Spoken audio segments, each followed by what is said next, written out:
यदि भगवान की यह आदत होती, स्वभाव होता अपने आश्रित भक्त के दोषों को गिनने का, दोषों को ग्रहण करने का, दोषों को स्वीकार करने का स्वभाव यदि राम जी का होता, तो कोई जीव राम जी की शरणागत हो ही नहीं पाता, किसी का कल्याण ही नहीं होता। कैसे? बोले तो सुरपति कुरुराज बालिसों कत हठि बैर बिसहते।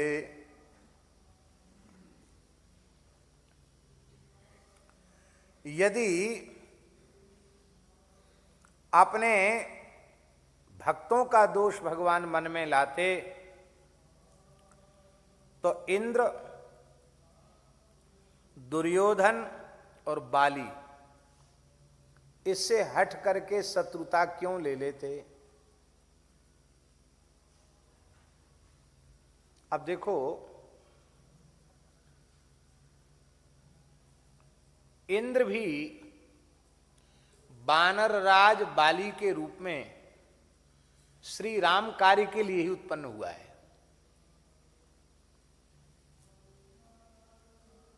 वही उसी का उसका प्रयोजन है। राम काज के लिए तो वानर के रूप में आया है, इसलिए इंद्र का अंश बाली को माना गया और राम जी ने देवराज इंद्र के अंश बाली का वध कर दिया। सुन सुग्रीव मारी हो बाली ही एक ही बाण, ब्रह्म रुद्र शरणागत गए न उबरहि प्राण। क्यों मारा बाली को? क्यों मारा? बाली ने खुद पूछा तो राम जी ने क्या कहा? अनुज बधु भगनी सुत नारी, सुनु सठ कन्या समये चारी। इनहि कुदृष्टि बुलेव के जोई, ताहि बधे कछु पाप न होई। भगवान ने कारण बताया कि तुमने अपने छोटे भाई की पत्नी को बलपूर्वक अपनी पत्नी बना लिया। पुत्र की पत्नी को, अपने छोटे भाई की पत्नी को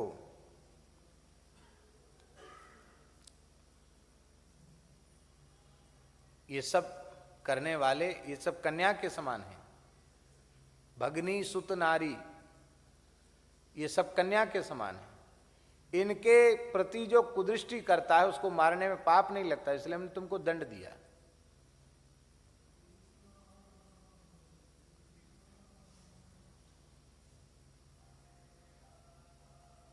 इसी दोष के कारण बाली का वध कर दिया, सुग्रीव को राजा बना दिया।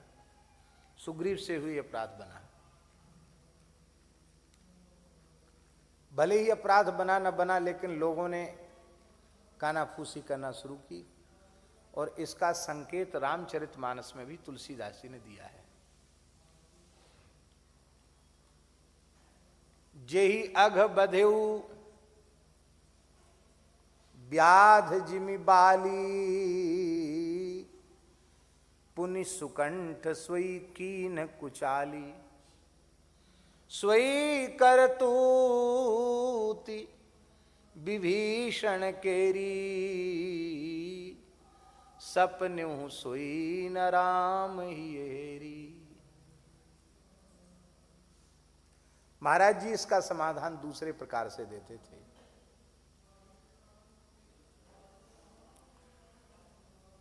महाराज जी कहते थे कि वानर राज बाली था और राजमाता तारा थी। तारा भगवान श्री राम की महान भक्ता थी। भक्ता न होती तो राम जी का महात्म्य अपने पति बाली को कैसे बताती, शरणागति की महिमा कैसे बताती। महान भक्ता थी, महान भक्ता है और वानर इसको अपनी माता के रूप में, राजमाता के रूप में देखते हैं। और बड़ा भाई पिता के समान है तो मेरे लिए माता की जैसी ही है। इसलिए यदि सिंहासन पर तारा भी बैठेगी मेरे साथ तो प्रजा में विद्रोह के स्वर नहीं आवेंगे, मेरे द्वारा तारा का सम्मान हो जाएगा और मुझे एक विवेकी व्यक्तित्व का संपर्क प्राप्त होगा जिससे मैं पतन के गर्त में जाने से बच जाऊंगा। महाराज जी ऐसा समाधान देते थे। इसलिए सुग्रीव जी ने बाली जहां बिठाता था तारा को, वहीं सुग्रीव जी ने भी तारा को बिठाया, बाईं ओर बिठाया। और संसार तो संसार है, किसी को कहने में चूक था नहीं। लो साहब, राम जी बड़े धर्मात्मा बनते, यही कह रहे थे कि छोटे भाई की पत्नी उसको बिठा लिया बगल में, इसलिए उसको मार दिया। ये देखो, ये बड़े भाई की पत्नी तो माँ के समान होती है, उसको इन्होंने बगल में बिठा लिया, सो कुछ नहीं। राम जी अपने का दोस्त तो देखते ही नहीं। भले ही लोगों ने कहा, लेकिन राम जी ने सपने हो सोई न राम ही हेरी, ये समाधान महाराज जी देते थे। तारा वहां क्यों बैठी? बोले तारा ने मन में विचार किया, महाराज जी का दिया हुआ भाव। तारा ने मन में विचार किया कि अब तक मैं विमुख के संपर्क में थी, अभिमानी बाली जो प्रभु श्री राम से विमुख था, मैं उसका संग कर रही थी, उसके संपर्क में थी। अब एक महान शरणागत भगवत भक्त राम जी का सखा, उसके संपर्क में रहने का सौभाग्य मिल रहा है, तो एक भक्त की सन्निधि में बैठने से मेरे हृदय में भी भगवत प्रेम का संचार हो जाएगा। इसलिए भगवत भक्ति अति दुर्लभ है, वही प्राप्त करना जीव का लक्ष्य होना चाहिए। इस भाव से तारा ने ऐसा किया। क्यों? क्योंकि भगवान जिसे ज्ञान दे दें वह फिर विषय सेवन करेगा। तारा को भगवान ने ज्ञान दे दिया है। तारा विकल देखी रघुराया, दीन ज्ञान हरि लीनी माया। ज्ञान दे दिया, माया हर लिया। तो भगवान ने जिसकी माया का हरण कर लिया हो, वो पाप पंख में डूब जाए, विषय पंख में डूब जाए, ये कैसे संभव है? पर संसार तो किसी को भी कुछ भी कहता है।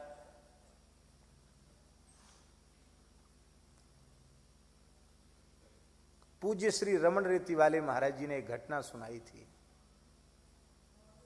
बोले हम वाराणसी में अध्ययनरत थे, उनके मुख से सुना भी होगा। तो एक कोई व्यक्ति,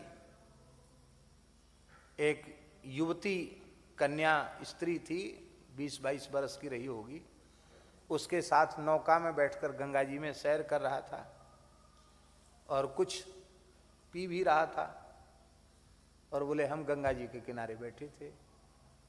तो उस दृश्य को देख कर के मन में बड़ी विकृति सी आई कि अरे देखो, मोक्ष प्रदा काशी पुरी है, गंगा जी साक्षात ब्रह्मद्रव स्वरूपा हैं, संध्या का समय है और ये सैर कर रहा है गंगा जी में और अटखेलियां कर रहा है, हंस रहा है, हैं? और कुछ पी भी रहा है। तो कम से कम इस अधेड़ उम्र के व्यक्ति को तो ऐसा नहीं करना चाहिए, ऐसा मन में आया। लेकिन अब कही क्या सकते थे? अपरिचित व्यक्ति से ना पृष्ठ कशित ब्रूयात, बिना पूछे पंच नहीं बनना चाहिए। तो हम वही अपना संध्योपासन करते रहे, बैठे रहे। तब तक वो सैर करके आया, नौका रुकी, आकर के उसने बड़ी श्रद्धा से प्रणाम किया, स्वामी जी प्रणाम, और कहा, हंसते हुए कहा कि मेरी बेटी है ये।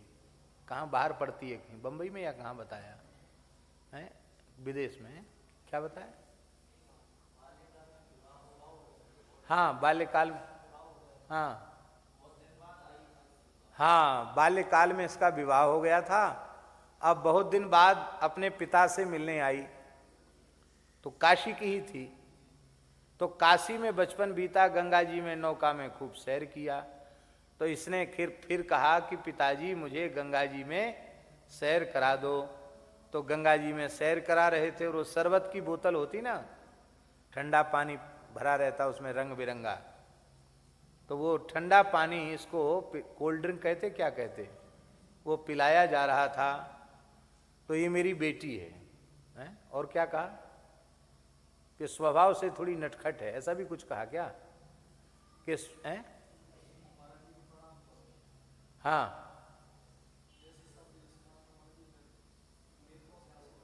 हाँ, तो महाराज जी के नेत्रों से आंसू आ गए कि देखो मैं अपने अशुद्ध चित्त के कारण कैसी कल्पना कर बैठा, इसके प्रति संदेह, उसके प्रति संदेह, पर ये बाप है और ये उसकी बेटी है। संसार संतों को भी अपने नजरिए से देखता है।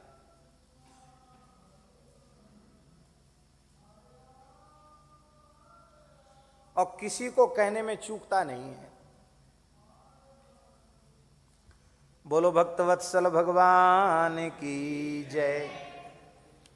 ऐसे ही मंदोदरी ने विभीषण का आश्रय लिया और मंदोदरी को विभीषण ने भी अपने वामांग में बिठाया। विभीषण की पत्नी तो लौट के लंका गई ही नहीं। विभीषण जी राम जी के राज्याभिषेक में आए तो एक ही बेटा था विभीषण जी का, मत्त गयंद, और उनकी पत्नी का नाम था शर्मा। तो जब विदाई होने लगी तो बेटा ने कहा कि आपने मेरे पिताजी को लंकेश का पद दिया, हमने तो आपसे कुछ मांगा नहीं ना कुछ चाहा, इसलिए मैं आपके चरणों को छोड़ के कहीं नहीं जाऊंगा। मुझे लंका नहीं चाहिए, मुझे आपके चरणों की सेवा चाहिए। विभीषण ने कहा बेटा ऐसा तुम्हारा भाव है तो हमें तुम्हारी कोई जरूरत नहीं, राम जी की सेवा में रहो। पिता ने आज्ञा दे दी। तो राम जी ने अयोध्या का कोतवाल उनको बना दिया, क्षेत्रपाल कोतवाल। जैसे काशी के कोतवाल भैरव जी हैं, ऐसी अयोध्या के कोतवाल मत्त गयंद बाबा हैं, जिनको अयोध्या में लोग कहते मात गैण बाबा। लोक भाषा में क्या कहते हैं? मात गैण बाबा, मत्त गयंद जी महाराज। उनका मेला होता है। अयोध्या वास करने वाले संकट में पड़ते हैं तो उनकी मनौती करते हैं, उनकी कृपा से संकट दूर होते हैं। तो पुत्र तो कोतवाल साहब बन गए, क्षेत्रपाल बन गए। और विभीषण की पत्नी थी, उनका नाम था शर्मा। शर्मा देवी बोली कि आपने हमारे पति को उर्कछु प्रथम वासना रही प्रभुपद सरसो भई, आपने लंकेश बना दिया। हमारे मन में तो लंका की साम्राज्ञी बनने की वासना है नहीं, हम तो श्री जानकी जी की सहचरी बनकर उनके श्रीअंग की सेवा में हम रहना चाहती हैं। हमको अयोध्या में छोटी मोटी कोई सेवा दे दो, हम अयोध्या से नहीं जाएंगे। भगवान ने कहा तुम दुर्ग पालिका देवी के रूप में पूजित होगी। अयोध्या महात्म्य में अयोध्या की दुर्गरक्षिका देवी है शर्मा देवी, जो विभीषण की पत्नी है। तो पत्नी भी लौट के नहीं गई, बेटा भी लौट के नहीं गया, अयोध्यावासी ही हो गए वो। अब विभीषण को कोई ना कोई तो चाहिए सहयोग के लिए, संग के लिए। तो मंदोदरी के प्रति सबकी श्रद्धा थी, मंदोदरी को वामांग में बिठाया। राक्षस तो राक्षस ही ठहरे, कहें देख लो बड़े भजनानंदी बनते हैं, तिलक लगाते हैं, तुलसी बांधते हैं, देखो अपने बड़े भाई की पत्नी को बगल में बिठा रखा है। लेकिन राम जी ने उसे गिना नहीं। इसका तात्पर्य क्या है? जोश सच्चा हो तो भी नहीं गिनते और झूठा हो तो भी नहीं गिनते। दोष न देखने का, न गिनने का स्वभाव है। तो बाली का वध का मतलब क्या था? इंद्र से बैर मोल लेना। भाई इंद्र के अंश को नष्ट कर दिया भगवान ने, तो इंद्र को अच्छा लगा होगा क्या?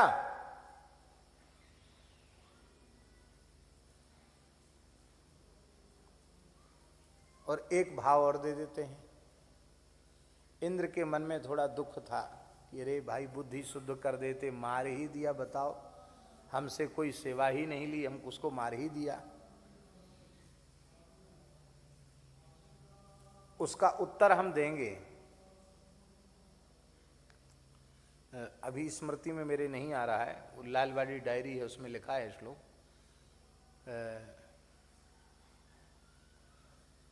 किस पुराण का है? लिंग पुराण का बताया था क्या? हाँ। अभी मेरी स्मृति में थोड़ा नहीं है, स्मृति भी थोड़ी कमजोर होने लग गई। और उस श्लोक और अध्याय संख्या सब लिखी हुई है, उसमें ये बात पक्की है। हाँ, ब्रह्मांड पुराण में उसमें बात स्पष्ट लिखी हुई है कि रावण और बाली की संधि हुई थी। उस संधि में जैसे राष्ट्र देशों के साथ संधि होती ना, संधि प्रस्ताव, तो संधि हुई थी रावण की कि संकट के काल में तुम मेरी सहायता करोगे। तो उसमें ये बात लिखी हुई है कि यदि राम जी बाली को न मारते तो बाली निश्चित रावण के पक्ष में चला जाता, और रावण के पक्ष में बाली जाता तो बाली के भक्त तमाम वानरवीर उधर चले जाते। फिर जिस आदर्श की स्थापना राम जी करना चाहते थे उस आदर्श की स्थापना संभव नहीं थी, इसलिए भगवान ने रावण वध के उपक्रम में बाली का वध अनिवार्य माना। बाली नहीं मरेगा तो रावण नहीं मरेगा, बाली के मरने से ही रावण मरेगा, क्योंकि बाली भी रावण का सुरक्षा कवच बना हुआ था, संधि प्रस्ताव हो चुका था। तो भगवान ने बाली को मारा तो इंद्र को तो बुरा जरूर लगा। तो भगवान ने कहा चलो कोई बात नहीं, इस बार सूर्य के अंश से उत्पन्न सुग्रीव के ऊपर कृपा की, अब की बार सूर्य के अंश से उत्पन्न कर्ण को मारेंगे, कृष्णावतार में मरवाएंगे हैं, और इंद्र का अंश जो अर्जुन है, अर्जुन की सहायता करेंगे। बोलो भक्त वत्सल भगवान की। कृष्णावतार में इंद्र का अंश ही तो है अर्जुन, तो अर्जुन के भगवान सखा बन गए, और सूर्य का अंश है कर्ण, कर्ण का भगवान ने वध करवा दिया। तो नीति प्रीति परमार्थ स्वार्थ को न राम सम जान जथारथ, ऐसी नीति प्रीति का पालन करने वाला राम जी के जैसा कोई दूसरा नहीं है। कुरुराज बालिसों हठ कर हैं कत हठि बैर बिसहते, जो जो जप जाग जोग व्रत वर्जित केवल प्रेम न चाहते, तो कत सुर मुनि बर बिहाय ब्रज गोप गेह बसी रहते। यदि आप केवल प्रेम को अंगीकार न करते तो इन ग्वाल बालों के घरों में, नंद राय जी के भवन में नंद नंदन के रूप में प्रकट होकर आप, यशोदा नंदन के रूप में प्रकट होकर आप लीला क्यों करते? क्योंकि इन गोप गणों में न तो कोई जप था, न कोई यज्ञ था, न कोई जोग था, न कोई व्रत था, केवल ये विशुद्ध प्रेमी थे। तो सुर मुनि बर बिहाय, आप देवताओं के यहाँ नहीं आए, मुनियों के यहाँ पुत्र बनकर नहीं आए, पर गोपों के घर में गोप बालक बनकर के आप आ गए, क्योंकि आप केवल प्रेम को स्वीकार करते हैं, दोष दुर्गुण को तो आप ग्रहण करते ही नहीं हैं। जो जहाँ तहाँ प्रण राखी भगत को भजन प्रभाव न कहते, तो कलि कठिन कर्म मार्ग जड़ हम के ही भांति निवहते। आप अपने भक्तों के ऊपर कृपा करने का, भक्तों की रक्षा करने का, भक्तों पर अनुग्रह करने का जो आपका प्रण है, प्रतिज्ञा है, वह प्रतिज्ञा आपने न की होती, आपके भजन की ऐसी महिमा, आपके भजन का ऐसा प्रभाव न होता, तो हे प्रभु इस कराल कलिकाल में, इस कर्म के जाल में उलझे हुए इस जड़मती तुलसीदास के जैसे दीनहीन गरीबों का गुजारा ही कैसे होता। हमारे जैसों का गुजारा आपके दरबार में हो रहा है, निर्वाह हो रहा है, ये अपने किसी साधन से नहीं, अपनी किसी सिद्धि से नहीं, यह केवल और केवल आपकी करुणा से हो रहा है, आपकी कृपा से हो रहा है। जो सुत हित लिए नाम अजामिल के अघ अमित न दहते, तो जम भट्ट सांसति हर हमसे वृषभ खोजी खोजी नहते। कहते महाराज, अपने पुत्र के बहाने से अजामिल ने नाम का, नारायण नाम का उच्चारण किया, तो भगवत पार्षदों ने क्या कहा? क्या कहा? अयं हि कृत निर्वेशो जन्म कोट्यंहसामपि, यद व्याजहार विवसो नाम स्वस्थयनम हरे। एक जन्म की क्या चले, इसने अपने करोड़ों जन्मों के पापों का प्रायश्चित कर लिया, क्योंकि अत्यंत विवश होकर के आर्त स्वर में इसने नारायण नाम का उच्चारण कर लिया। तो यदि आपने अजामिल के अमित पापों को पुत्र के बहाने से भी लेने पर नष्ट न किया होता, तो जमराज हमारे जैसे लोगों को, जो बैल के जैसे हर समय लड़ने के लिए तैयार रहते हैं, डाकते रहते हैं, कोई कोई मरखना साढ़ होता है ना, मरखना साढ़, ओ हमेशा त्योरी उसकी चढ़ी रहती है। तो ऐसे मरखने को जो होते हैं ना, वो खूब बड़े मजबूत लोग होते हैं, तो वो बलपूर्वक पकड़ के उसको नाथ डाल देते हैं। कहते हमारे जैसों को जमदूत खोज खोज कर नाथ डालते और घसीट घसीट कर जमलोक ले जाते, यदि आपके नाम का प्रभाव न होता। आपके नाम के प्रभाव से हमारे जैसे अहंकारी मलिन जीवों का भी इस कराल कलिकाल में कल्याण हो रहा है। जो जग विदित पतित पावन, अति बांकुर बिरद न बहते, तो बहु कलप कुटिल तुलसी से सपने हूं सुगति न लहते। हे भगवान, आपकी जो पतित पावनता है वो जग विदित है।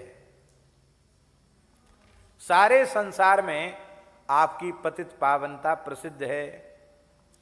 यदि इस पतित पावनता का स्वभाव, इस पतित पावन बाने को, स्वरूप को, स्वभाव को आपने अंगीकार न किया होता, तो तुलसीदास जैसे कुटिल जीव तो अनेकों कल्पों में भी साधन करते करते मरते, पर उनको कभी सुगति नहीं मिलती, उत्तम गति नहीं मिलती। पर तुलसीदास जैसे जीवों को भी इस कराल कलिकाल में उत्तम गति मिल रही है। यह केवल और केवल आपके नाम की अचिंत्य महिमा का प्रभाव है। बोलो भगवत भक्तवत्सल भगवान की। तो ऐसा नाम जपने वाला, चाहे उसमें भाव हो या न हो, झूठे सच्चे कैसे भी नाम लेता है, राम राम करता है, बस उस नाम लेने वाले को भगवान अपना प्राण प्रिय दास मान लेते हैं। और जिसे दास मान लेते हैं, वह दास का प्रेम कितना हुआ इसकी परवाह नहीं करते हैं, अपनी ओर से प्रेम करने लग जाते हैं।